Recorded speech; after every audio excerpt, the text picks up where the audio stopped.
Hi, this is Joe with PhD Recovery and Performance. As you remember, we broke down health into 4 pillars: movement, diet, recovery, and mindset.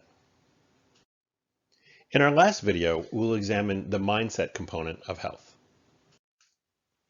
Let's take a look at what mindset is. Controlling what you can control is the main principle behind a lot of these viewpoints. The Stoics believed that your mind is truly the only thing we have total control over, because often your health or your body is subject to injury or illness, so they viewed the mind as truly the only thing you have total control over. Another approach to mindset is groundedness. Brad Stulberg says that groundedness is the internal strength and true self-confidence that comes from learning how to practice the timeless skills of acceptance, patience, presence, vulnerability, and community. That's his definition of groundedness. Another approach to mindset is one of gratitude, in which you appreciate the things you have or the situations or events that go right. However, if you use gratitude as your approach, be careful. Don't get lost in trying to find things to be grateful for, because often the ups and downs of life will have easy times and challenging ones. If you strive or you continue to look and search for gratitude, you may be disappointed, and that might be a little bit of a losing strategy. Now that we looked at what mindset is, let's look at what mindset isn't. Mindset isn't relying on quote unquote positive thinking or affirmations. When you rely on positive thinking, your brain has a disconnect between your positive thinking perspective, I'm good enough to be a millionaire, and your current situation. I'm currently working in my job and I only make X amount of money.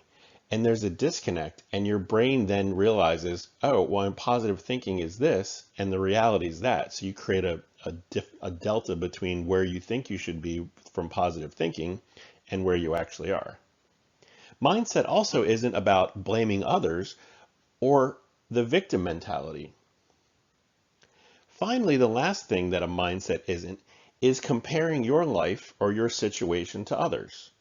A great quote from an anonymous source is that comparison is the thief of joy. When you start to compare where you are on your journey to others, it takes the joy out of that experience or that situation that you're in. Let's take a look at how emotions and feelings play into mindset. Believe it or not, 95% of our decisions are made based on feelings. And when I say feelings, that's opposed to logic or rational thought. So often decisions are made, well, I feel like doing this, or I don't feel like doing that, or I should do this. So studies have shown that 95% of our decisions are made based on feelings.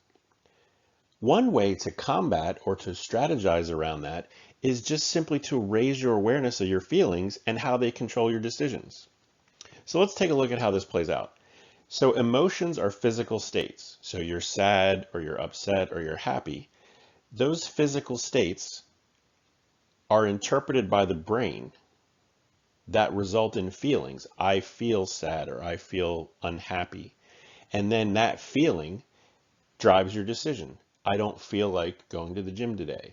I don't feel like eating that food, or I feel like eating chocolate cake. So those are all emotions that lead to feelings that drive decisions.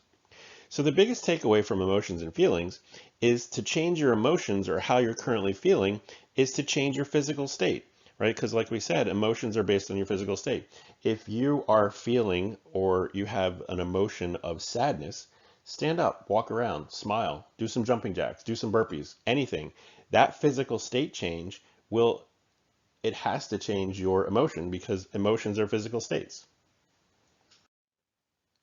Finally, some mindset tips.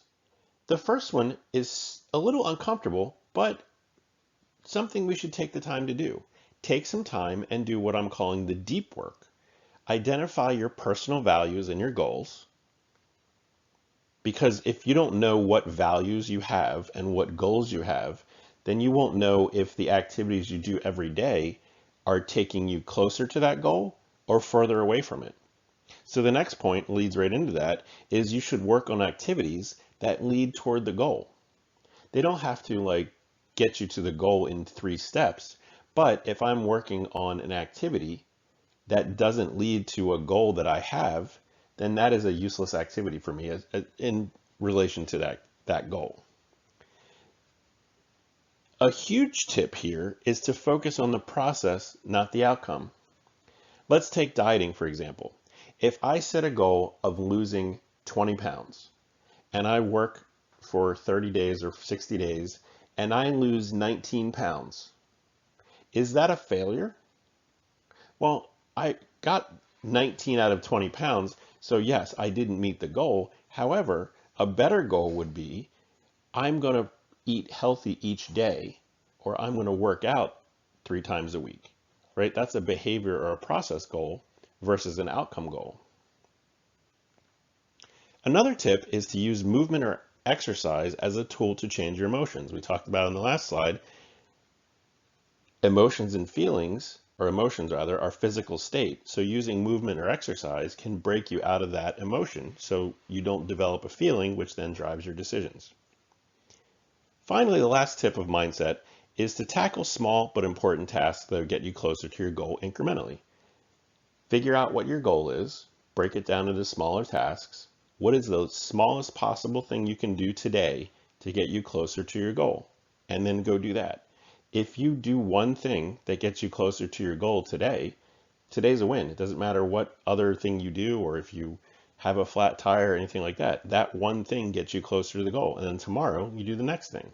That's why it's important to have the goals identified so you know which activities are leading to that goal.